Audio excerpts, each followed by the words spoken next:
Hey, Undergrounders. Welcome to another episode of Underground Knowledge. I'm James Morcan. Today on the show, we were supposed to have a very intriguing guest I was looking forward to. But unfortunately, she had to postpone at the last minute. So I've been stood up here. But I wanted to, get in one more episode before Christmas. And I've come up with a contingency plan. It's actually something I've been thinking about doing for a while anyway. And something I hope you'll find interesting. And what I wanted to focus on here is how can I say it? I guess it's the nature of what I call underground knowledge. So it's really things in our history that have been like ignored, suppressed, underreported, or just, events or incidents or concepts that are just too bizarre to fit into existing narratives commonly reported by the media, or narratives we tell ourselves or have accepted as true about the world we live in. Now, I guess much of this underground knowledge is what people loosely, or I would say lazily, call conspiracy theory. So before we go further, I found a few definitions of the word conspiracy, which I think will help. Well, actually, I found two dictionary definitions of the word conspiracy. One is a secret plan by a group to do something unlawful or harmful. And two is the action of plotting or conspiring. Now, Wikipedia says this: a conspiracy is a secret agreement by people to commit something wrong or illegal. Depending on the circumstances, a conspiracy may be a crime or a civil wrong. And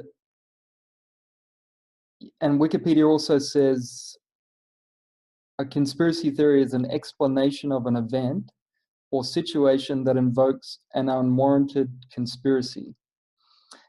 Also, in criminal law, a conspiracy is defined as an agreement between two or more persons to commit a crime at some time in the future. So from all those definitions, the consistent theme I get is that I take from those definitions is that it's always powerful groups of people conspiring to commit a crime or something unethical in secret. But with all that being said, let me say the obvious here, guys, which is 95 to I'd say 99% of conspiracy theories are pure crackpot stuff. They've got no compelling evidence, let alone proof.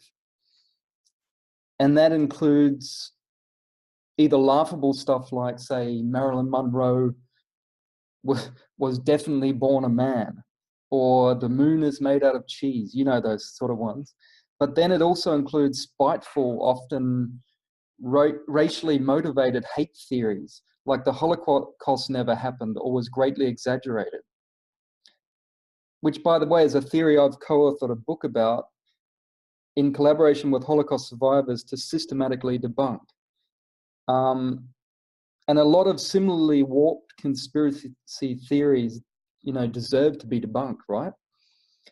And we need to have highly skeptical minds, I think, when looking at all these theories.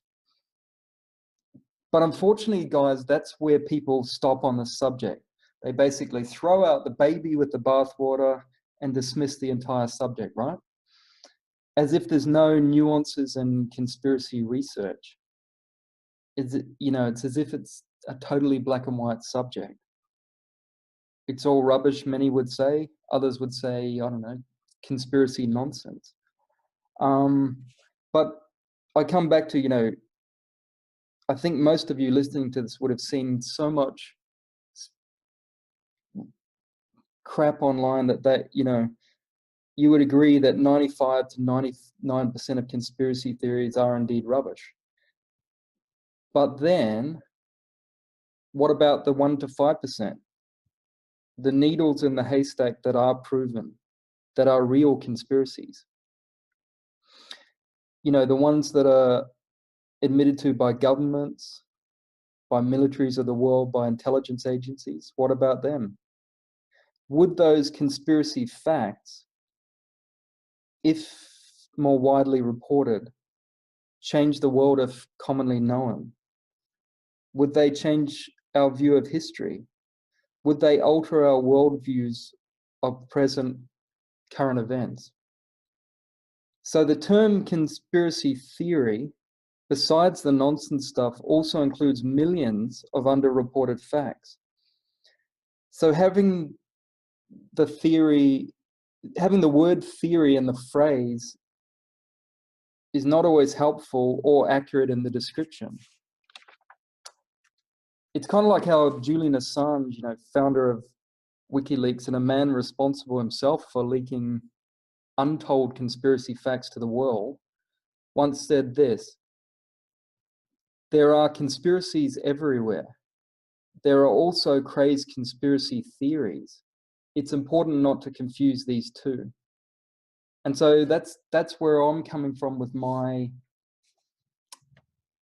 research, and this, what I believe is the best summary phrase for the movement in terms of the thirst that the hunger has, the thirst that the public has, I should say, for the truth, I guess, is that where I'm coming from is that conspiracy facts are what we need to focus on. And then if you want to theorize or speculate from there, and I'm interested in people who do, and I do to a degree myself, but I think if it's inspired by those true facts and you're led in that way, then it's more relevant. And Assange is another one who has theorized from time to time, but he's basing it on what he knows to be totally true.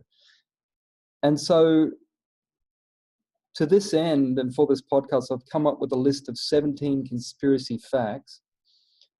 And I've found these while researching in my career as a published author and a filmmaker. I'm also I'm personally interested in well thought out theories, as I said, ones that expound on real factual conspiracies. But for this episode, I think it'll be quite poignant if we strip away all theories and conjecture and just stick to 100% proven conspiracies. And keep in mind, every point you're about to hear is a conspiracy. But each event or incident is also a proven factual and documented one, as shown in declassified documents or court cases or mainstream media articles from the likes of the New York Times and the Washington Post. And you'll find links beneath this video where you can research and find declassified documents and other indisputable facts on each and every proven conspiracy I'm about to talk about. And lastly, I'd say, I've come up with 17 conspiracy facts, but I could have come up with 17,000, and that's not. I'd be, I'd have to spend a lot of time researching further, but they are out there. But these 17 are ones within my line of research, with my books and films that I've studied, and so I thought it's better just to do 17 that I know well, rather than summarize newspaper articles or documents I don't really get. And I think it's just good to have 17 strong ones, and then you guys can, it proves the point that not everything is not everything's a theory and not everything is rubbish. So number one, and these are in no particular order, but number one is Operation Paperclip. Now this was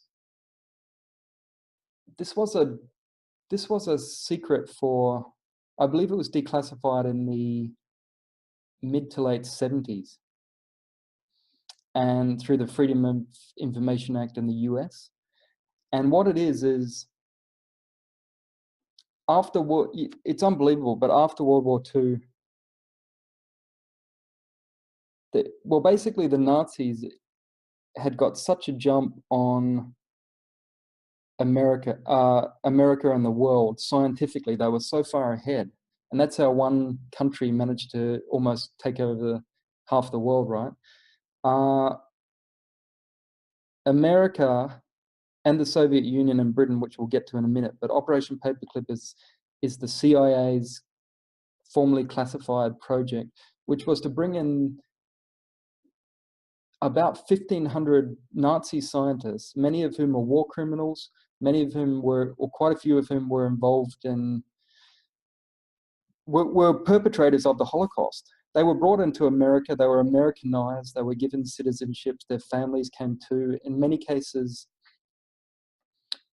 in the worst cases where they were extreme Nazi criminals, war criminals, they were, in many cases, they were given, they had their names changed to hide that from not only the American people, but actually it was President Truman who signed off on this document, but said no known war criminals are allowed in. But the CIA circumvented that by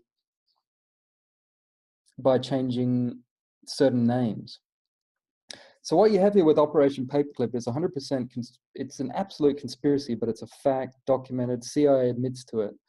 And what's quite fascinating is to consider when you let in that many scientists from the Nazi regime, I find it fascinating to consider what wider implications that might have had, considering they were in charge of certain projects which we're going to get to, such as mind control. They were also heavily involved in NASA, which many people know, but they're also involved in biological warfare projects post-World War II in the US. So I find it fascinating to consider what implications there are in letting in that many Nazis and putting them in charge of major projects where you would have, in many instances, you would have thousands or tens of thousands of people taking orders from them, working under them, working alongside them. And I believe that sort of mindset may have spread, but that's me theorizing off that. But to go back to the absolute fact, Operation Paperclip was formally classified, now mostly declassified, and 100% proven. You can look it up, and the US let in that many Nazis.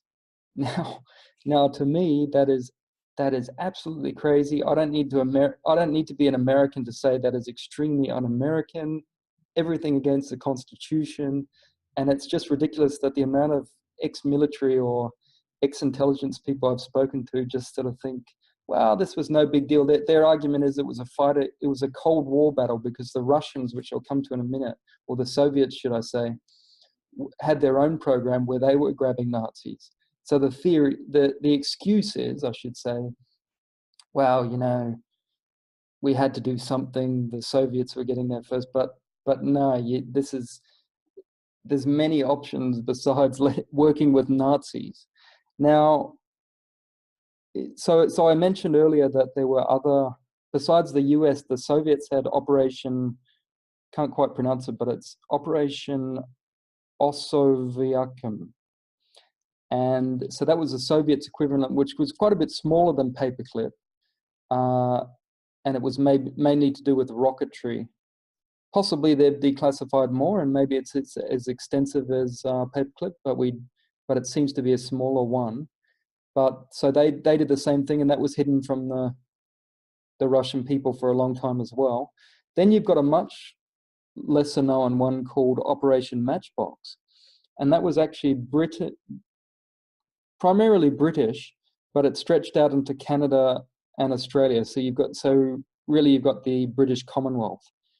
And the reason the Nazis came down to some of them were sent down to Australia is the British believed it was too sensitive to have these Nazis in Britain after the war. So some of them were doing experiments in the Australian outback. God knows, whether they were experimenting on Aboriginal peoples or what, I don't know. But there's a lot of space out there for them to do any number of experiments. So to summarize all that, Operation Paperclip, look it up, guys. It'll blow your mind, and it makes you think, wow, would US soldiers and the rest of the Allies who fought so hard and gave up their lives, or gave up saw their friends die in their arms, would they now be rolling in their graves thinking, what? We collaborated with the Nazis post-World War II. For me, it's a black and white subject, that one. It is anti the freedoms that we've fought for. Okay, number 2 is Operation Northwoods. Now this is a strange one. You've got, so as you know, under Kennedy and in the 60s and 50s, 60s, 70s, Cuba was viewed as a huge threat to the US. So the US military were brainstorming all sorts of options, essentially how to invade Cuba. And what Operation Northwoods is the US military's official proposal to kill American civilians, bomb US cities, and hijack planes in staged terrorist attacks on US soil and abroad. I kid you not. Now, these were proposals and plans written and signed in 1962. The bombs I refer to would go off in Miami, Washington, D.C., and other American cities. US Navy warships would be blown up, and drone technologies would be used in the hijacking of planes. And all that would be blamed on Cuba as a justification for military invasion into Cuba, okay? Now, as I think I said there, or I might have skipped by it, but that was signed by all the US Joint Chiefs of Staff. So they represent the entire military. And so they are saying, let's use US civilians as pawns. Let's trick them with essentially US government sanctioned terrorism, which will be classified. And let's make them believe, well, damn, the public there'll be an uprising. We've got to invade Cuba now. So now this didn't go ahead, I should say. Oh, well, you should know that if you know anything about history, but the only reason it didn't go ahead is one man, and I'll get to that in a minute. One man in the entire senior US government administration in 1962. So before I get to who that man was, and many of you can probably guess, but I've had off the record discussions with former and current people in the military, as well as CIA and NSA agents. All think Northwoods is not important or a sign of any immorality. They argue to me that this is their basic argument, okay? Senior military and political figures engage in all sorts of wild think tanks all the time. And that doesn't mean they are serious about everything. So essentially they're saying, you know, like when you're sitting in an office and you've got a new project and you're brainstorming. That's their argument and justification for the US leaders almost proposing it and almost going ahead with it. Personally, I totally disagree. Think about it, right? All the Joint Chiefs of Staff representing the entire US military signed off on this idea of creating terrorist attacks on US soil, all to be blamed on a foreign enemy. Now, the one final signature, which these Joint Chiefs of Staff, by the way, assumed would be a mere formality, the one final signature needed to go ahead was President John F. Kennedy, and he said no. Now, I can give an analogy here. This is my view of often what it's like to be president. An analogy here is, so I mentioned I'm in the film industry now. Being a film director is a good analogy for a president, I believe, because a film director has so many, you can't possibly know everything about making a film, even if you're an extremely versatile artist, even if you're trained with multiple degrees. At the end of the day, someone's going to come up to you and say, what color curtain do you want here? What music do you want in this scene? There's going to be things where eventually you've got to delegate. and you'll have your ideas, but directors eventually have to go, well, what do you think? Take it on board and then say, yeah. And that often happens with presidents. They can't know all the different departments. They can't know about environmental issues, healthcare, education, and military issues.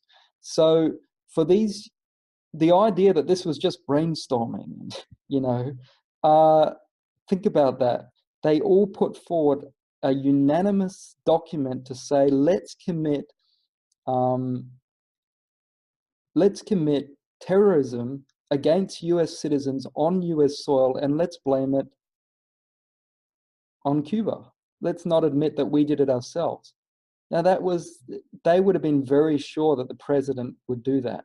It's not early, it's definitely, once you present something to the president, it's not early brainstorming. It's not like a private idea between a couple of generals to say, hey, do you think this would be embarrassing to try to propose? Or it's a really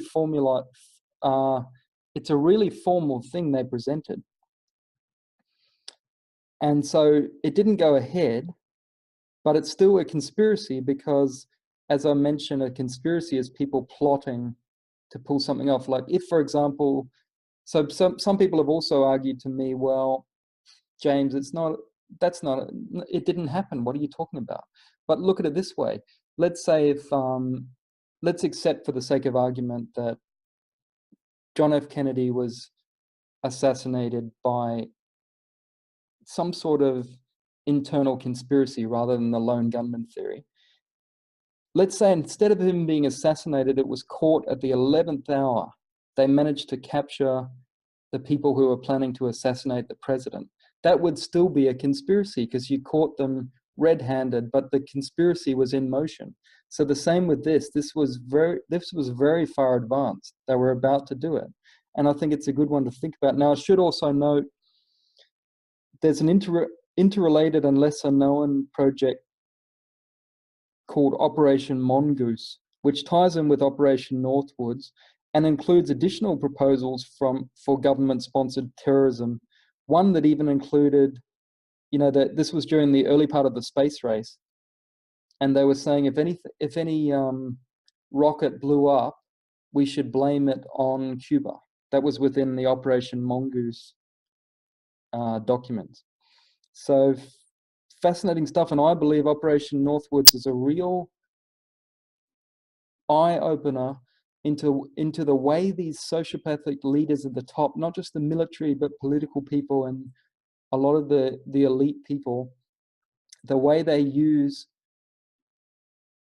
their own fellow citizens, they're prepared to use them as pawns. And this idea, you've got your citizens on the ground who are all patriotic, they believe it's all about nations. Then you've got people higher up who have none of those values. So it's naivety to get tied into that patriotic stuff when you're dealing with global people who have got their own agendas to make money, to further their own military ideas. And it's once again, I don't need to be an American to say Operation Northwoods is extremely anti-American. Enough said.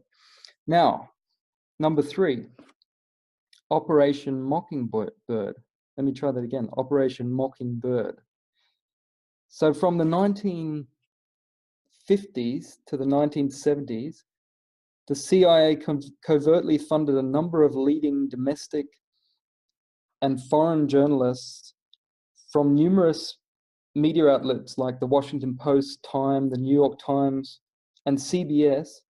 So the CIA contracted all these major journalists to publish CIA propaganda.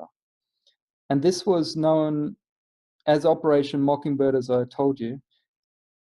And it was first brought to the public's attention in 1975 by the Church Committee, which many of you who research these areas will see the Church Committee pop up time and time again.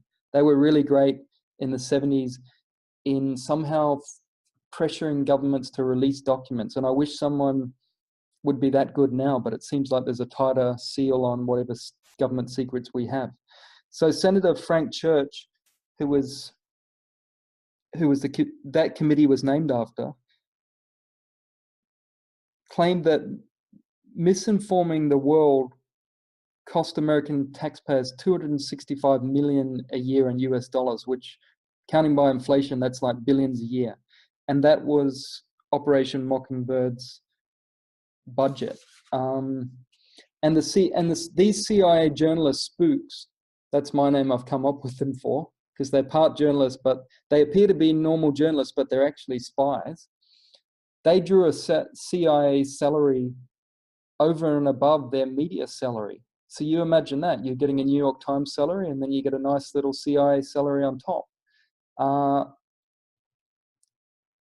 And after these, to prove once again that I'm talking conspiracy facts, and you guys, I really want you to do your own research beyond don't take my word for it. But after initial revelations, Congress admitted in 1976 that the CIA maintained a network of several hundred journos who provide, this is quote here, who provide intelligence for the CIA and at times attempt to influence opinion through the use of covert propaganda.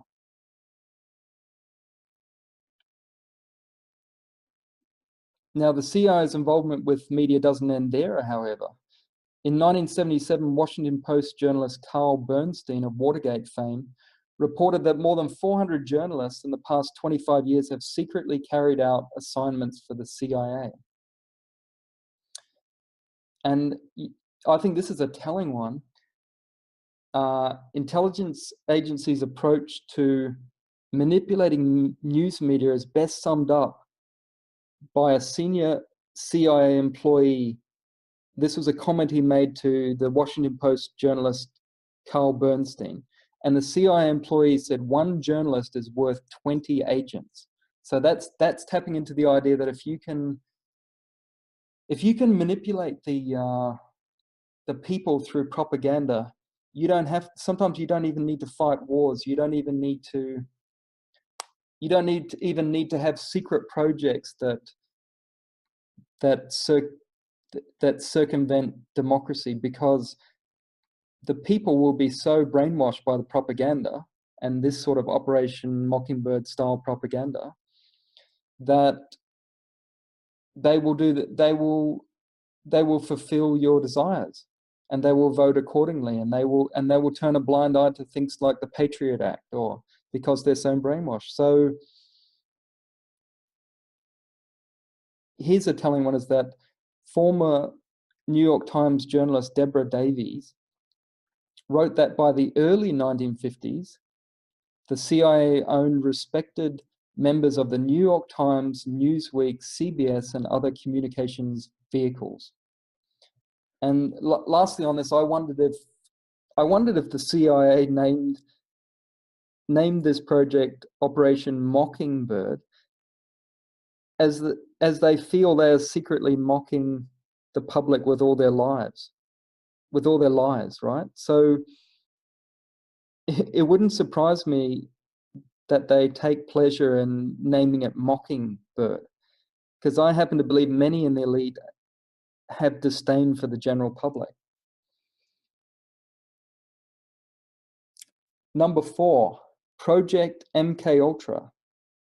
This was the CIA's extensive program, mind control program, okay? And it was a conspiracy theory for over 2 decades until partially declassified in 1975. Now, most of the documented government mind control programs worldwide are not so, well, most of them are rumored or there's sketchy information, but Project MKUltra is the one to focus on if you want absolute 100% proven conspiracy theory in this conspiracy fact in this realm of mind control, or neurology and so on. So neurological research. And essentially this is behavioral engineering, okay? So what you're doing with this, it began in the early 1950s and it was run through the CIA's Scientific Intelligence Division. And it continued for a quarter of a century. And it used thousands of American and Canadian citizens as its test subjects without their consent or knowledge. And what's interesting also is that President Gerald Ford set up a commission after he found out, after it was declassified in 1975, and this is an indication again that things are above the president. I believe there are many, many levels above the president. As soon as President Ford found out about this, he set up a commission to investigate MKUltra and other CIA activities. And it actually led to Senate hearings on MKUltra, in which Senator Ted Kennedy stated the deputy director of the CIA revealed that over 30 universities and institutions were involved in an extensive testing and experimentation program, which included covert drug tests on unwitting citizens at social levels, high and low, Native American and foreign. And I happen to believe that this is following the same mind control protocols laid down by the Nazis, which again ties into the earlier conspiracy fact I mentioned, which is Operation Paperclip, in that many of these Paperclip scientists were actually involved in MKUltra. And that can, although this is, I'm getting into slight speculation in this part, just this part here, and I want to clearly differentiate whenever I go off briefly away from the absolute facts. I make a connection that the Paperclip scientists that were involved in MKUltra may have been launching from the psychiatric research they did in the Holocaust, particularly in the Dachau camp, from memory. And what's interesting also, so like I said, they followed the same protocols laid down by the Nazis, and that included the CIA selecting people from the most vulnerable sectors of American society to experiment on. So that's the orphans, the mentally ill, prisoners, the poor, the handicapped. So all those who didn't have a voice or the wherewithal to fight back or to report what was going on. And these CIA doctors and the MKO experiments incorporated various methods to manipulate people's brains. You know, stuff like electromagnetic signals, sensory deprivation, hypnosis, electroshocks, even sexual abuse, and of course drugs. The main part, one of the biggest parts of MKUltra was LSD. Now, supposedly MKUltra was shut down in the 1970s after all this came out, and supposedly again the CIA no longer has any interest in creating mind control puppets or assassins. But that's been disputed by a lot of whistleblowers and researchers. There's a mind control expert and award-winning author I'd recommend, Dr. Alan Shefflin. And he's for years he's claimed that thanks to the CIA, MKUltra is still alive and well. Now I imagine he's using MKUltra there as a, how can I say it, like an umbrella term. So not exactly, I doubt it's still called MKUltra, but it would be, he's using that to mean the same, more advanced mind control would continue. And there are declassified documents to indicate that the CIA is creating, you know, is either creating mind-controlled assassins, or they're at the very least they're continuing this mind control research. And I'd recommend a book called The Mind Manipulators by Dr. Shefflin, who I just mentioned. And that taps into, you know, Manchurian candidate ideas. But there's another confirmation, and that's by it's a psychiatric doctor, Colin A. Ross, who he's president of an institute for psychological trauma, and he says he's used the Freedom of Information Act to source US government documents that again show that the CIA and different branches of the military continue to be extremely active in the mind control business. And that's certainly my belief, that these things continue, but somehow they've become ironclad and completely declassified, whereas before we seem to be able to, it was more easy to get this stuff through the Freedom of Information Act or whatever else. So yeah, to summarize that one, mind control experiments are extremely real.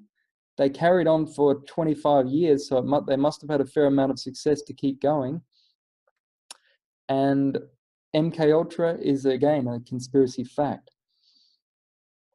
Now, number 5, the Tuskegee, let me pronounce that again, the Tuskegee syphilis experiment. So from 1932 until 1972, the US Public Health Service conducted a clinical study known as the Tuskegee syphilis experiment. And this notorious study was designed to monitor the progression of syphilis in African American men. And these guys were led to believe that they were receiving free treatment from the government for the sexually transmitted disease, okay? But in truth, this infamous 40-year experiment involved medical professionals refusing treatment to Black patients who had been infected with syphilis. And of course, they didn't tell them that. So they said, yeah, you're being treated, here's your treatment, and then they're not getting better. But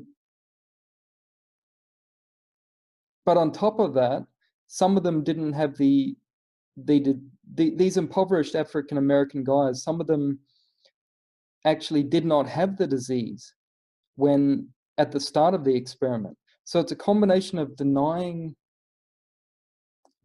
people syphilis treatment for the already infected, or infecting the ones who did not have the disease. But these men they thought they were getting the best treatment. They were getting free medical care, free burial insurance, free meals.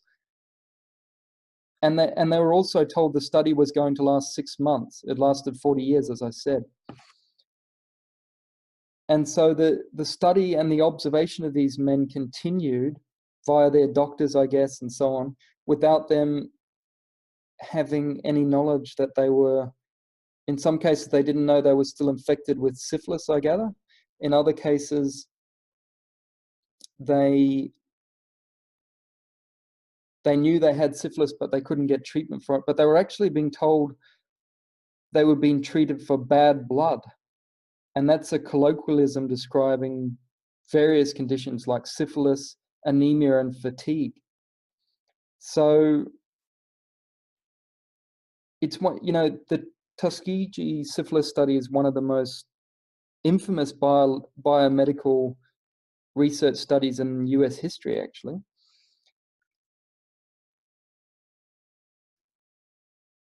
And actual US law changes came about because of this experiment. So, and it has, once again, this has been completely acknowledged. They've changed the law because of it. So Tuskegee is another conspiracy fact. Number 6, the US military is creating insect drones. So this conspiracy sounds like it's straight out of a sci-fi novel. And many people have been speculating this for years and years, that the military utilizes tiny machines disguised as insects to spy on the American population or foreign populations in foreign countries. But what's interesting, so as I mentioned, it started out as a theory, pure speculation, but and some people had claimed to have seen these tiny surveillance drones, and they claimed they were, being launched by the US government, but still it remained just a theory. And then in 2007, the United States Air Force officially announced their intentions of utilizing minuscule drones in order to photograph, record, and possibly even attack people deemed as threats. So considering the Air Force is developing the technology, and they've admitted to that now, many conspiracy theorists are speculating that these strange sightings people had of bizarre-looking insects or insects behaving strangely were actually prototype insect drones that were being used by the military. Or maybe they were just, maybe they're not even prototypes. They were extremely advanced back then, but they were classified. Whereas now it sounds like it's semi-classified. But yeah, as I say, you can look it up. The United States Air Force has officially announced that they are developing these insect drones.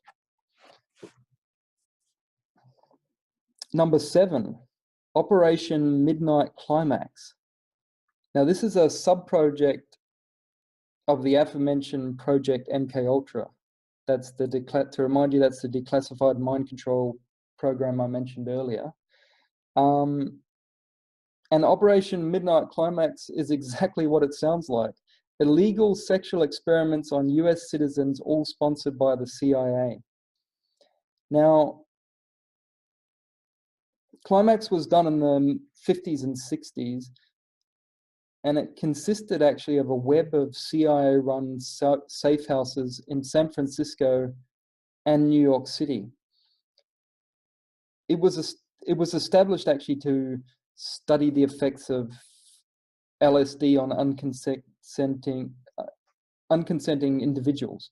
And prostitutes were on the CIA payroll, and they were instructed to lure clients back to the safe houses, and these men who were hiring prostitutes were then plied with a wide range of substances, including LSD, and monitored behind one-way glass inside these brothels. And obviously, this is all illegal.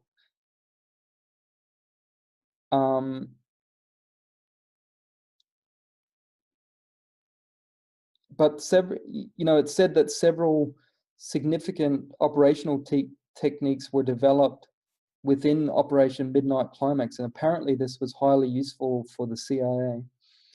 And it included, research into sexual blackmail, which I'll come back to in a minute, but that's interesting, I believe, when you view politics in the 21st century. But it also,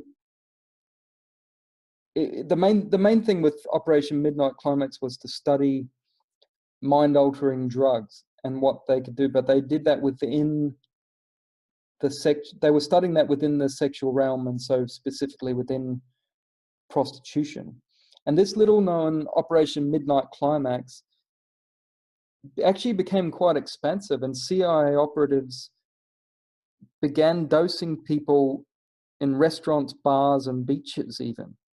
So to come back to, as I've said, Operation Midnight Climax, another conspiracy fact.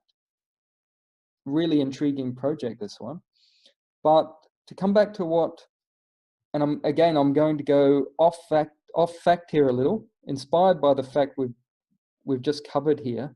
But I'm going to theorize a little bit and say that it was reported that from whistleblowers and so on that they were also researching not just the mind-altering drugs, but what they could do with sexual blackmail.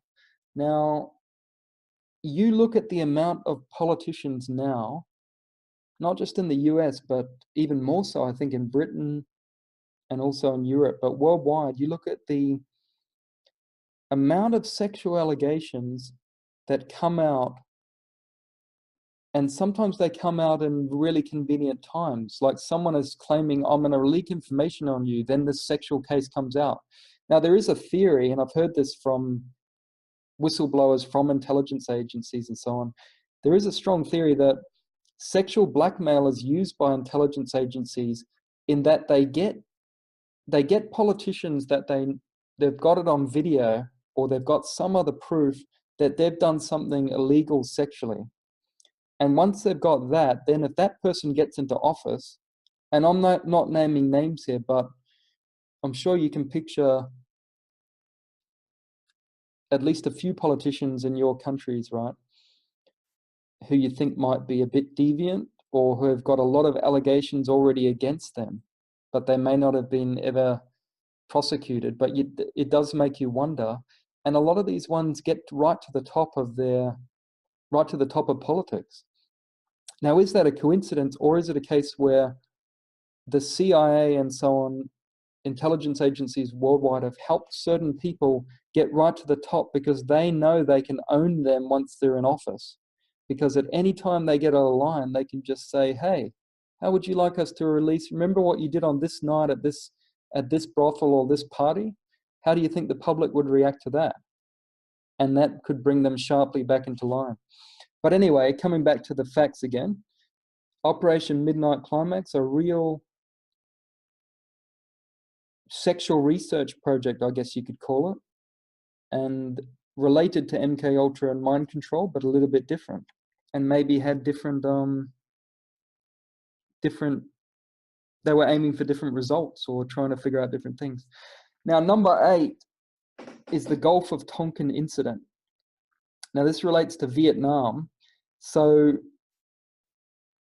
the Gulf of Tonkin incident, according to official history, and people who don't know about what I'm about to tell you, the Gulf of Tonkin incident is meant to be the event that started the Vietnam War, that caused it and forced, I should put forced, if you could see me, I'd be putting it in quote symbols, forced the US into the Vietnam War. So essentially the Gulf of Tonkin is to Vietnam what 9/11 was to the Iraq War and the Afghanistan War.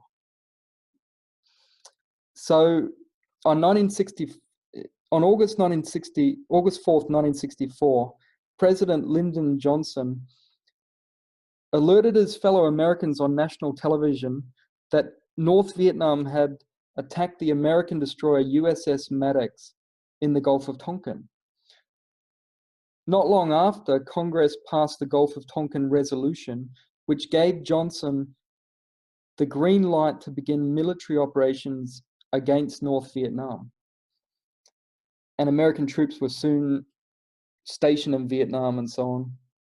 And so it seemed, to summarize all that, it seemed pretty clear cut. The North Vietnamese had attacked a US warship. What are we going to do?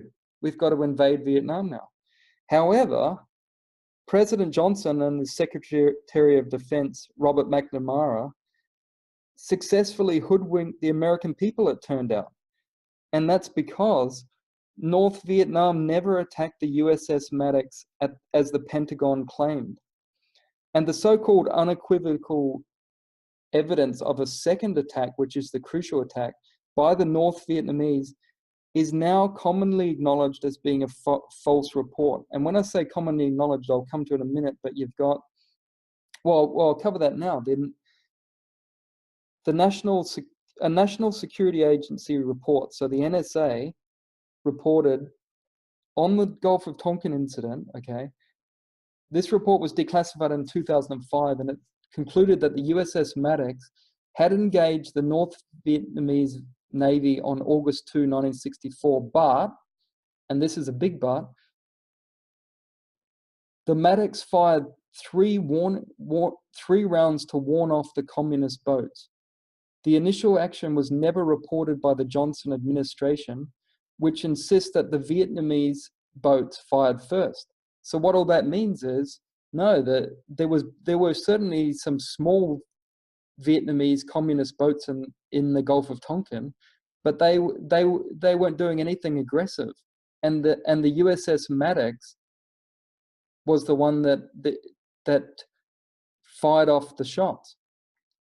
Now, but that's just the first attack. But the crucial one is the second attack. There's not much happened in the first attack. The all-important second attack on August 4, which effectively caused the Vietnam War, in this NSA report I refer to, and I'll include this in the documents below this video, the NSA report concluded that there were no North Vietnamese naval vessels present during the entire incident. And they say, and I quote from this NSA document, "It is not simply that there is a different story as to what happened. It is that no attack happened on that night." So think about this. If an organization as biased as the NSA says no attack ever happened, then it's totally safe to say the Gulf of Tonkin incident was nothing but a phantom attack on the US military. In other words, what you got here is carefully crafted propaganda, devised to, it's devised to manufacture consent for all-out war. And unfortunately, in this instance, that propaganda ended up costing around 60,000 American lives and 3 million Vietnamese lives. Somebody doesn't care for humanity. All right, number 9, Project Sunshine. This is a bizarre one, this. Many say this ranks up there with the most notorious government conspiracies such as MKUltra and Operation Paperclip. I actually hadn't heard of it until recently, but it involves US government sanctioned human experimentation. But what's worse is the experiment involved dead infants. Go figure. What it relates to testing. So Project Sunshine relates to testing nuclear radiation and the poisoning on human bodies. But obviously getting tissue samples for these experiments was very challenging. Who wants to be radiated and poisoned to death or close to death? So the government decided to take samples from the most viable and most cooperative subjects available, which is recently deceased infants. So they were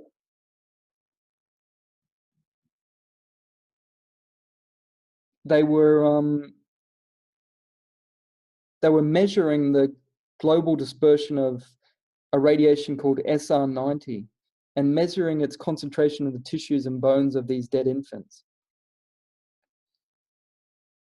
So, wow, that's a crazy one. And there's mothers who have commented that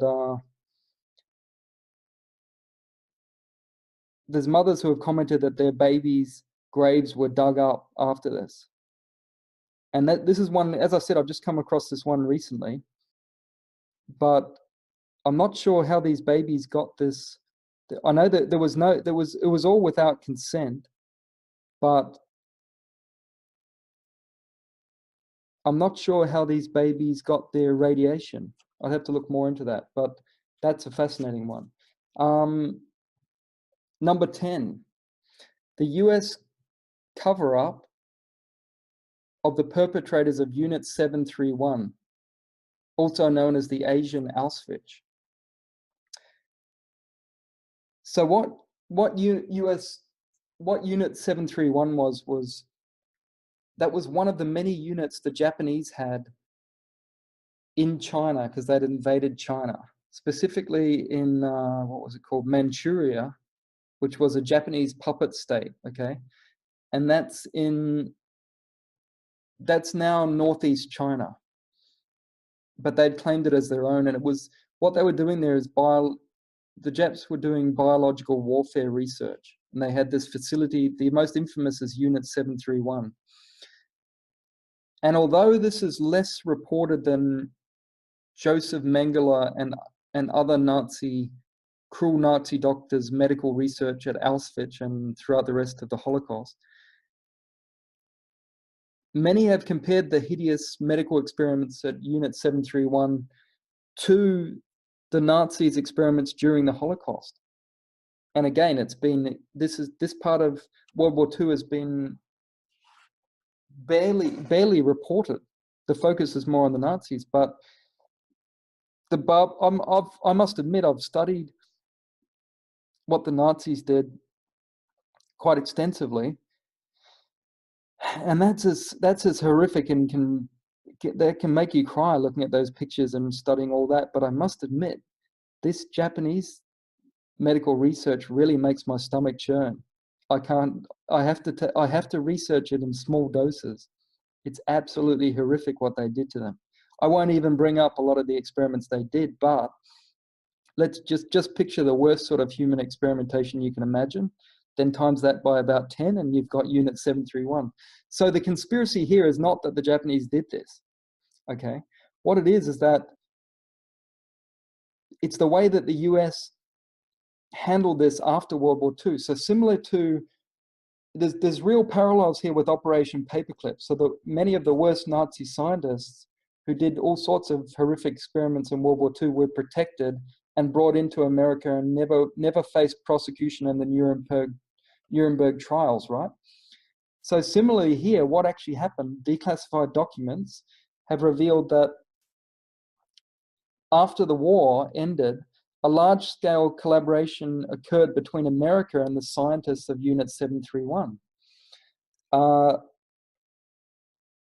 And what's worse is that the insidious Japanese research became the basis for many US military operations. So like the Nazi research and the Nazi scientists, Nazi science, I should say, in similar way that the US military and the powers that be at the time, post-World War II in the States, they wanted whatever that Japanese research was, and they were prepared to protect these war criminals and these people that, you know, in Japan, in China, under the Japanese occupation, millions died, and they did all sorts of experiments, from one-on-one human experimentation to spraying entire cities to poisoning water supplies, all sorts of stuff. Yet we protect, or we as in the West, or the Allied nations, and in this case specifically America, protected these people because we wanted their research. And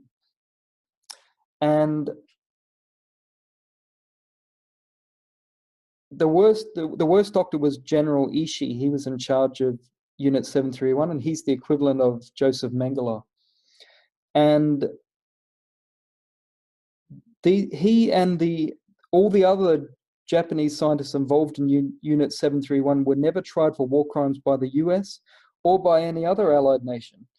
But what gets fascinating is a US intelligence cable advised the War Department that the Japanese scientists, headed by Ishii, and I'm quoting here now, headed by Ishii, did violate the rules of land warfare. But this expression of opinion is not a recommendation that the group be charged and tried as such. So think about that. The War Department are admitting there's war crimes here, but they're saying they're saying it subtly, but they're saying do not charge them, do not try them. Now, but it gets, the evidence of a conspiracy here gets way more documented. So further evidence of the US intentions is evidenced by the actions of General Douglas MacArthur. So while serving as Supreme Commander of the Allied Forces, MacArthur wrote to Washington, D.C. on May 6, 1947 as follows, and I quote, "Statements from Ishii probably can be obtained by informing Japanese involved that information will be retained in intelligence channels and will not be employed as war crimes evidence." So you've got there one of the worst war criminals of World War II, and you've got an American war hero, General Douglas MacArthur, saying you can obtain it if you tell them they will not be prosecuted. Nice stuff, real nice. And what's interesting is MacArthur was one of the ones who orchestrated a deal with the scientists of Unit 731 in exchange for all their biological warfare research. And the part of that deal was these scientists would be granted complete immunity from prosecutions. And so they avoided the Tokyo war crimes trials, and the Tokyo war crimes trials was the equivalent of Nuremberg. So it's just the same as the Nazi scientists not being sent to the Nuremberg trials. Same sort of thing, but you're dealing with Japan.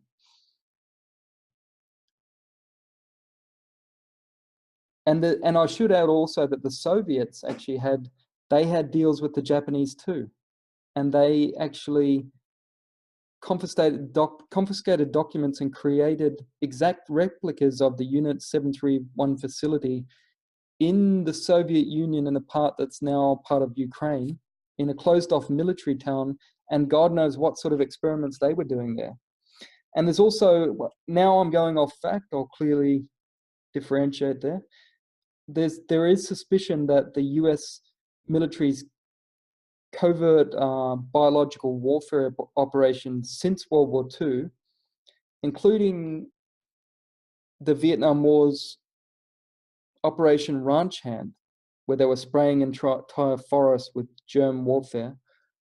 There's suspicions that a lot of this is related or inspired by Unit 731, including even some say the Gulf War syndrome might be directly related to that. And I believe Agent Orange and whatever they were doing with that was directly relates to the research they got on Unit 731. So anyway, getting back to the factual and proven elements of this Unit 731 conspiracy, the public finally learned about this dreadful secret in 1993. So that's almost what? That's 48 years after the war ended. And this was at the time in 1993, US Defense Secretary William Perry finally declassified Army and intelligence records relating to the Japanese human experimentation during World War II. So I would, for people who are interested in Operation Paperclip and how the hell we in the West could have been associating with serious Nazis after World War II, I would implore people to study Unit 731 as well, because there's real parallels there, and it kind of opens up a wider picture as to what the goals could be. Number 11, the Willowbrook State School hepatitis experiments. So mentally retarded children housed at the Willowbrook State School in Staten Island, New York, were intentionally given hepatitis in an attempt to track the development of the viral infection. And this study began in 1956 and it lasted 14 years. And the researcher wanted to determine the effectiveness of gamma globulin injections as protection against hepatitis.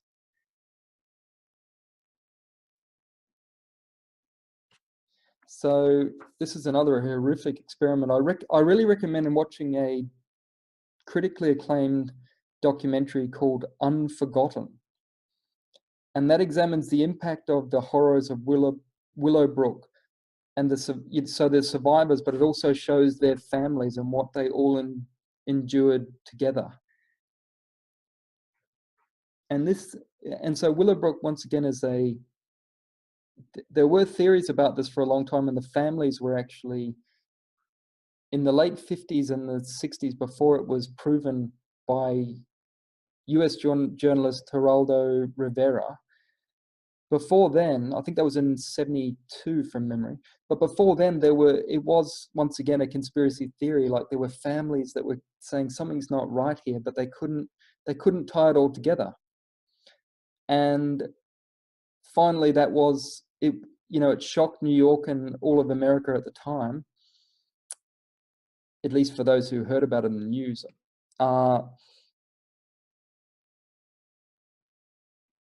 And I think the way they proved it is the film crew actually got in via a stolen key and got records. And finally, there was proof. So that's another horrific experiment which was sanctioned by someone in the medical sector and possibly within the education sector as well. Now, number 12, the 1933 Reichstag terror attack. And this was a Nazi false flag attack. But it's a little bit different than the average false flag attack, and I'll get to this in a minute, but I think it's a very important one to study. So it was reported at the time, so the Reichstag was the seat of parliament in Germany at the time. So it was reported at the time in Germany to be a communist terror attack on German soil. Now think about this in relation to Northwoods as well, Operation Northwoods, with the US generals proposing to create their own terrorism on US soil and blame other people. Keep that in mind. So this was reported to be a communist terror attack on German soil. And it was the burning, and the Reichstag building completely burnt down. So, and that was the German federal, where the German Federal Assembly met, so essentially the parliament there. But it's now, as I said, it's now commonly acknowledged to be actually one of the first Nazi false flag attacks. Now, it was so the building was set ablaze, and Adolf Hitler immediately stated that he had evidence that communist terrorists started the fire. And most Germans readily accepted that because there was a real fear of communists at the time. And that was also influenced by the month-long Nazi-sponsored street violence that preceded the fire. And so what you've essentially got here is what you call a Red Scare, which means a fear of communists within the general population. And what happened straight after this is Hitler, because of this sort of, you've got they're essentially saying this is an alarming terrorist attack, we have to go into war mode. And so Hitler and his party persuaded the elderly and senile President von Hindenburg to sign the Reichstag decree. And the decree was supposedly a defense against future terrorist attacks. So on the surface at the time, and this was, until historians dug deeper, this was accepted that, yeah, the communists did this and so on. But what's interesting is that, and this is where we're getting in, this is a conspiracy fact, is that the communists were later acquitted by the German government itself. Historians now almost universally agree members of the Nazi Party were responsible for the fire in the Reichstag. And the Nazis did this in stealth, of course, and they used what you could call something equivalent of a lone gunman. His name was Marinus van der Lubbe, and he was a mentally disturbed arsonist hungry for fame. So they used him as a patsy. Maybe he was like the equivalent of Oswald in this event, if you believe Oswald wasn't JFK's assassin. And so the Nazis had received a tip-off from van der Lubbe that he planned to burn down the building. So not only did the Nazis, rather than telling the current president of Germany at the time, hey, there's a guy planning to burn down the building, what did they do? They not only allowed it, they encouraged him, and he even helped him by leaving gasoline in parts of the building. Now, I believe that the Reichstag one is a very interesting false flag to study, because, well, it's important because when people think of conspiracies and specifically false flag terrorist attacks, most people automatically assume it's the entire government. Everyone would have had to be involved to orchestrate this entire event. But on the contrary, a false flag can simply be, well, number one, it can be a very small group at the top of a government, okay? But more importantly, in the context of this Nazi false flag, it can simply be turning a blind eye to events you know are about to happen. So I think in intelligence circles, they call that clearing the path. So that's clearing the path for a coming attack on your soil that you have advanced warning about. And so the twist is that, and this is where some people go wrong when they research, you know, if they see enough evidence for terrorists, they go, well, that is definitely a terrorist attack. But the twist is that often within false flag operations, real terrorists exist. But sometimes these terrorists do not realize they are being monitored and allowed to do such crimes. So just like this one here, and this is obviously a small scale terror attack compared to even though it burnt down the Reichstag building. It's small scale compared to what we've got now, but think about it. This guy believed he was acting alone. He was mentally disturbed, and he pulled it off. So he goes forward, he's got no idea. Probably if he was put under oath, he would say, yeah, I did it all by myself. But little did he know the Nazis were fully aware. They left gasoline for him. They set it up for him. So there's a more complex staging of terrorism than what you would generally imagine, which is your own people have to carry out every act of a terror event. Well, not necessarily. Sometimes you just know it's coming, and maybe you give stand down orders. Maybe you distract your military from the incoming attack via training drills happening on the same day, or all these things. So it's something to keep in mind when we hear about these events. Number 13, the monster study.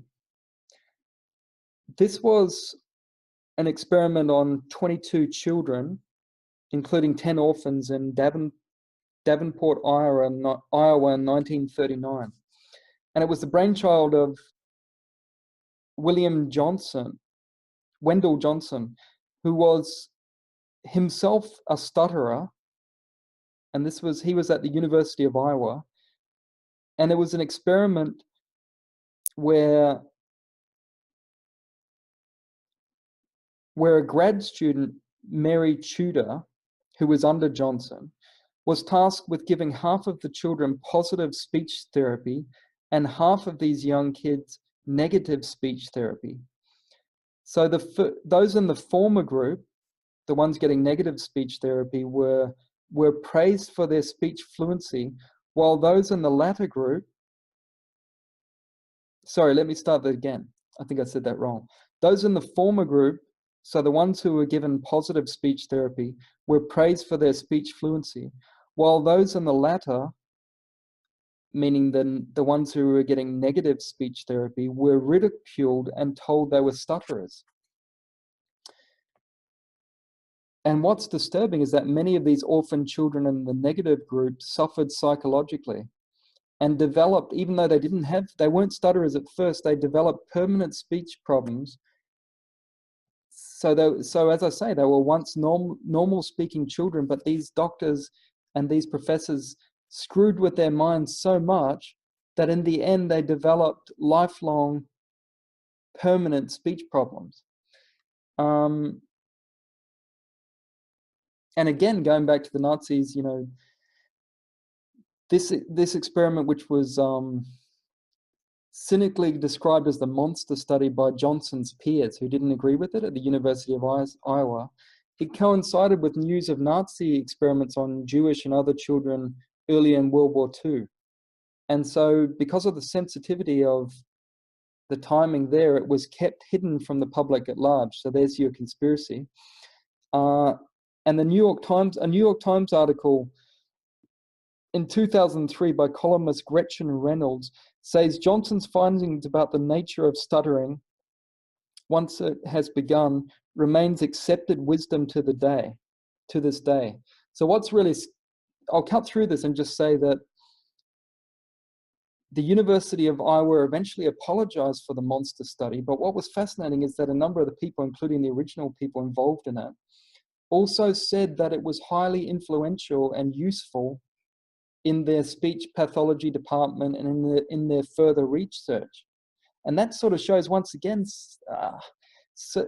degrees of sociopathy within scientists, within just messy stuff, because why would you do all that when you're seriously damaging children? And I think that fits into the ends justifies the means consciousness. If you believe you're heading towards a great end, so in this case, you believe, well, the research here will one day cure people worldwide of these speech disorders, then you're happy to sacrifice some children's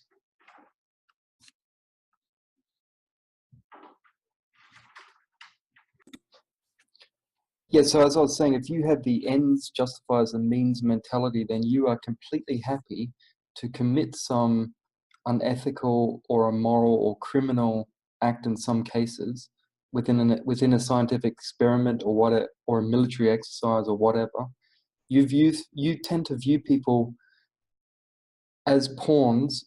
For example, an example would be you sacrifice the quality of 22 children's lives within this monster study in order for, you know, thousands or millions of lives to be improved down the line. You don't think about the individuals there. You don't think about those 22 so much. You try and focus on the bigger picture, and that's the ends justifies the means mentality, which is behind many an evil scientific experiment, actually. And what's interesting also is Mary Tudor, who I mentioned before, who was under Johnson at the University of Iowa, did actually, apparently before her death, she expressed deep regret. And she claimed that Johnson should have done more to reverse the negative effects on the orphan children's speech. So, just, yeah, crazy stuff. Number 14, animal spies. This is pretty cool. This is pretty interesting. Probably not from the perspective of animal rights for sure, but in terms of animal intelligence and how humans can work with animals. It certainly shows the possibilities.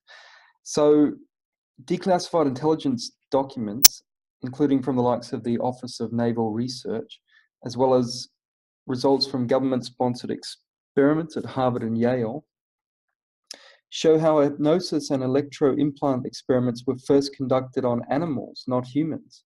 This involved inserting the electrodes into the brains of dolphins, cats, and dogs. And by all accounts, these tests were a success in that the scientists conducting them were able to control the actions of the laboratory animals via remote transmitters. So some of this ties into what I mentioned before earlier on about mind control, and specifically MKUltra and the factual conspiracies regarding that and the declassifications of human mind control. But except this is on animals, and you actually not just mind controlling them, but using them as spies. So a 2013 article on the Smithsonian Museum website is worth checking out. The heading is, you can look it up as "The CIA's most highly trained spies weren't even human." And that's a really good introduction to the topic. In fact, I'll post this below the video.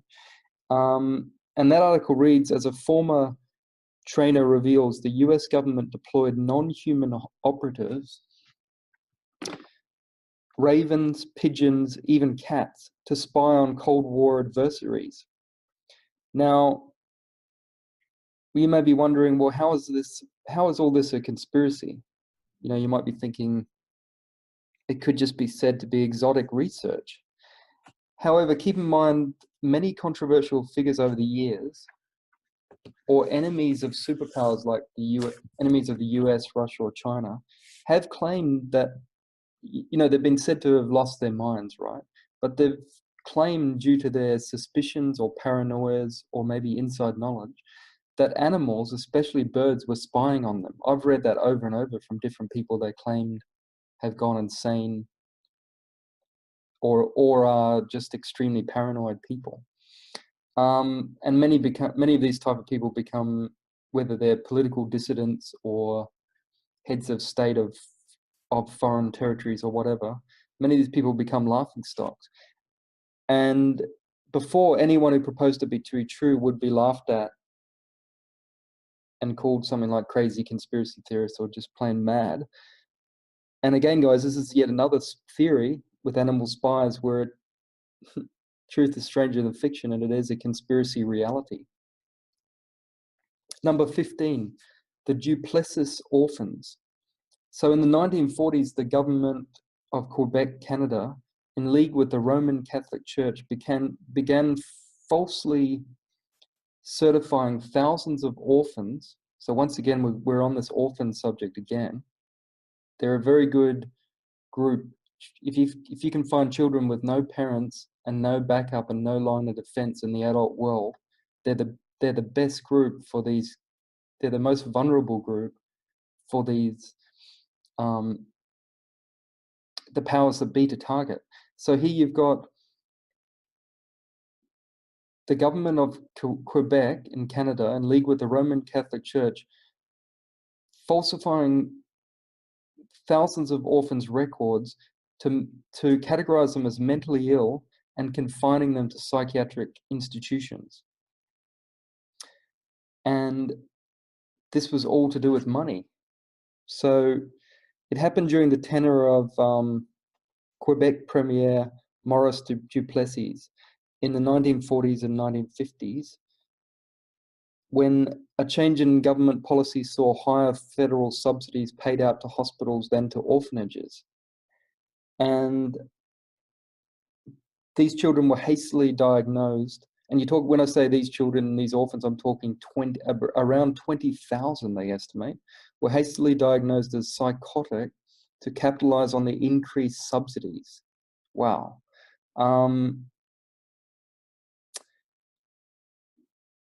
So would you believe some of these children allegedly endured lobotomies, electric shocks, straitjackets, and abuse? And for the rest of their lives, they would struggle to prove this story and also bring attention to it later on, and also they would struggle to get compensation. So when I said they would struggle to prove this story, that's once again, it was falling into the realms of too hard to believe, conspiracy theory. This is before more proof came out.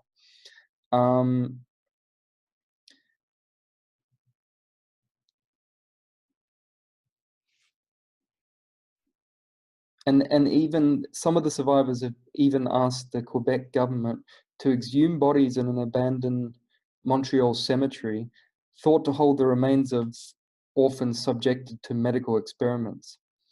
So the survivors even now are pushing for more autopsies to be confirmed. And there's beyond these conspiracy facts. So the Duplessis orphans is one of them in North America, at least. This is one of the most far-reaching, in terms of numbers, far-reaching experiments, evil experiments in history. 20,000 is a lot of kids. Now, so moving beyond those facts for just now, there's an author researcher I usually trust who wrote that. So this is stepping into theory more, but she wrote that thousands of Duplessis orphans were tormented and murdered as part of a CIA program, with children knowingly given to them by Catholic orphanages. So I haven't gone deep enough into this research, that at that level she has, in order to work out whether that's true, and whether there's a potential CIA connection. And my understanding is that's not proven. Could be true, but it's not proven. It's moving into theory. All I know for sure is that it's documented that 20,000 children were falsely certified as mentally ill by the government. So this is officially government sanctioned, the government of the province of Quebec in Canada. And those kids were confined to psychiatric institutions. And on top of that, the Catholic Church worked with the Quebec government in Canada. Number 16, Operation Gladio. Now this was NATO's and the CIA's terrorist sponsoring program in Europe.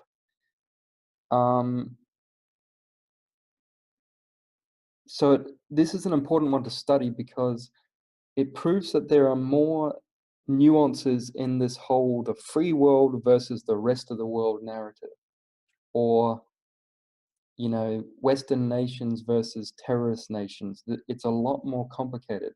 And Operation Gladio, we talked earlier about Operation Northwoods. So that was one which on record the US government was planning terrorist acts on US soil against US citizens to be blamed on Cuba.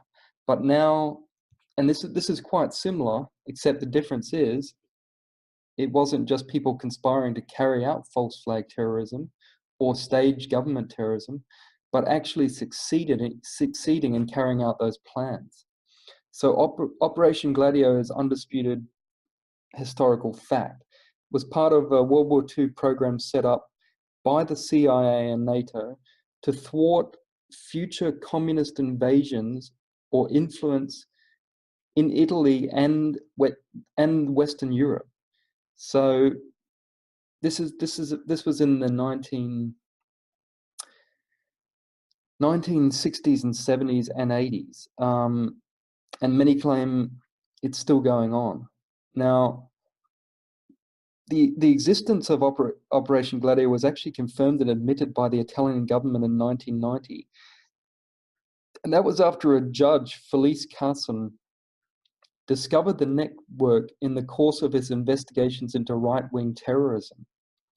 And Italian Prime Minister Giulio Andreotti admitted Gladio's existence, but tried to minimize its significance.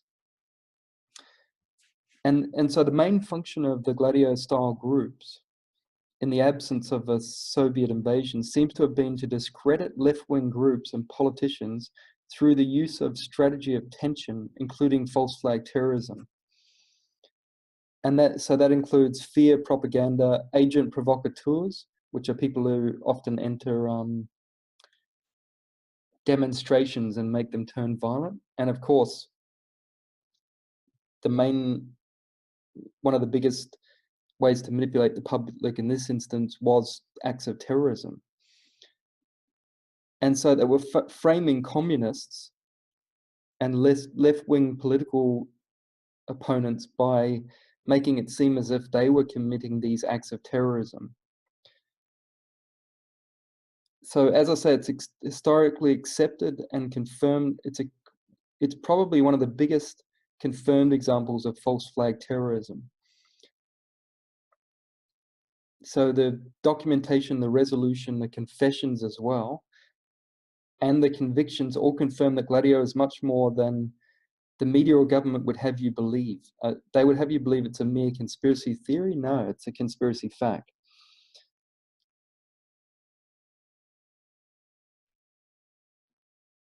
So there was the evidence for Operation Gladio includes in 1980 the bombing of a Bologna train station, which killed 85 people, is widely regarded as a Gladio operation. It was initially blamed on communist Red Brigades and right-wing and fascist elements within Italy. Sorry, right-wing and fascist governments were discovered to be the culprits, so not the left-wing people, not the left-wing extremists or the communist Red Brigades, but actually right-wing fascist extremists. And 2 Italian Secret Service agents, and also the head of an infamous P2 Masonic Lodge, were convicted in the connection to the bombing. And then also in 1969 in Italy, there was actually one called the Piazza Fontana Massacre in Milan, and it killed 16 and injured and maimed close to 100, I think it was. And during the trial of right-wing extremists, a former Italian counterintelligence head alleged that the massacre had been carried out by the Italian stay-behind army and right-wing terrorists on the orders of the US Secret Service, CIA, in order to discredit Italian communists. And so there's many more. There was another one there was another shooting in Belgium, which in 1985, which killed 28 and leaving many more injured. And once again, that was shown. Investigations linked that to a Belgian right-wing group. So, and there's other far-right terrorists linked to Gladio that have been shown to be committing the acts of terrorism that were originally reported to be communist terrorist acts. And so out of all that, you've got a lot of evidence, but then you've also got judges saying that yes, Gladio was real. You've also got in 1990, the European Parliament even passed a resolution condemning Operation Gladio. The resolution requested full investigations and a total dismantlement of the parliamentary sectors involved. Neither of which have come to pass, which makes many people think Gladio. There's a term called Gladio B, which is like a second, which is people who claim that Gladio is still being conducted throughout Europe or Western Europe and being blamed on terrorists. And I guess that would be more, now would be moving into, instead of communists in this era, would be moving into maybe some Islamic terrorism is allowed to happen, is Gladio is infiltrating those groups and steering it towards happening. We don't know, but it gives you pause for thought at least. But so you had the judge, you had the European Union commenting on this, and you've got untold testimonials from intelligence agents throughout Western Europe to say, yeah, they were doing this terrorism and not the communists. So Operation Gladio is one of the, if you're really wondering, well, Operation Northwoods was never carried out, is there ever staged or government-sponsored terrorism? Then I would advise you to look up Operation Gladio, and it exists, guys. Number 17, the Guatemalan syphilis experiment. Through the late 90s and the early 2000s, there were rumors or conspiracy theories of deliberate infection of Guatemalans. But these were just whispers. Once again, it was, some people claim fear-mongering, some people claim paranoia, especially within Guatemala, in Central America. But then finally, in 2005, hard evidence of what one senior US health official described as a dark chapter in the history of medicine was produced. So again, this is yet another example of conspiracy theory becoming conspiracy fact. And the world learned about this syphilis experiment, as I said, like in 2005, and the American public learned that health doctors deliberately infected hundreds of Guatemalans with syphilis and other venereal diseases. And the reason for that, the reason given was to test the effectiveness of penicillin on these infections. International human rights advocates claim that 5,000 Guatemalans were experimented on, and in the course of the experiments, over 1,000 were infected with venereal diseases. One experiment entailed syphilis-infected prostitutes sleeping with prisoners in Guatemalan prisons. And the experiments, funded by America's National Institutes of Health, were facilitated by Guatemalan health officials without the informed consent of subjects. And they say at least 80 deaths were, or moderate estimates of how many were killed from this underhand research and unethical research. Moderate estimates say 80 people died as a result of this, but other human rights groups actually say it's a lot higher.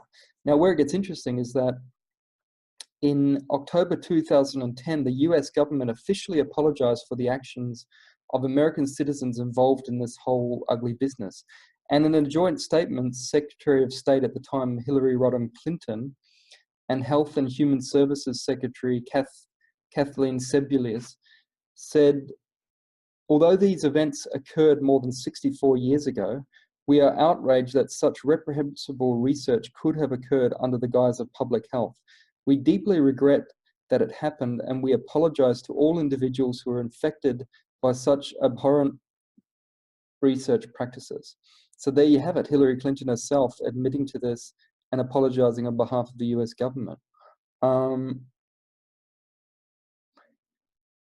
according to my research into this experiment, there's been no successful prosecutions against any. There were no successful prosecutions against any of the American health officials or medical staff that was involved in this travesty. And I guess you could argue that it was proven to be a real conspiracy too late, and possibly or probably many of them were dead by the time this came around. And yeah, it's good that the US admitted to this, but it does, for the purpose of this podcast, it proves once again that we've got a real conspiracy fact there. So to tie all that together, we've got 17 conspiracy facts there, and each one of those leads into, once you've got something factual, then you can tie that into other ideas. You can other things that people say, well, that's not possible. For example, I've got no idea whether 9/11 was an inside job or not. But if it was, or if you want to start that debate with someone where people go, there's just no proof, well, you can say there is a track record of governments doing false flag terrorism and blaming it on other groups in order to, and usually that's in order to start wars, because wars make money. So, and the same with all the, there are extreme medical conspiracy theories where they seem so crazy, but within those 17 conspiracy facts, there were close to half a dozen that, as you can see, were disgusting medical experiments. So who's to say that are we, and a lot of these, what's interesting also is a lot of these conspiracy facts here I've covered were decades ago. And I think we went through a period with the Freedom of Information Act in the US where a lot was declassified in that decade. But I feel since then, the powers that be they've become more ironclad with their methods, and something that's declassified, the most embarrassing sort of things will remain declassified either for, I don't know, decades, hundreds of years, or forever, long after the perpetrators have died. And maybe we're seeing that with JFK, where people just can't get, decade after decade, supposedly we're just about to get the truth, and then every time there's more and more documents that just remain declassified. So, you might want to consider, if you're open-minded enough to consider various things, and I'd hope you're open-minded enough to consider almost every theory that comes forward, consider it, but then don't gullibly believe, so it's a balancing act. But if you are one of these people who says, well, who's to say? How do we know? What do we know what they're doing? And other people might be scoffing at you or whatever, I'd encourage you to send this video to them, because if you can just say, well, this is all conspiracy fact, and it's quite a fascinating starting point. And as I say, what's strange is that most of these conspiracy facts I've covered have been reported in the media, but my take on it is that we can't fit a lot of these things into our existing narrative. Like, we are the good guys. For example, the narrative is the West, the Allies, the United States, Britain, we won World War II, we were the good guys. And then, so how do we fit within that narrative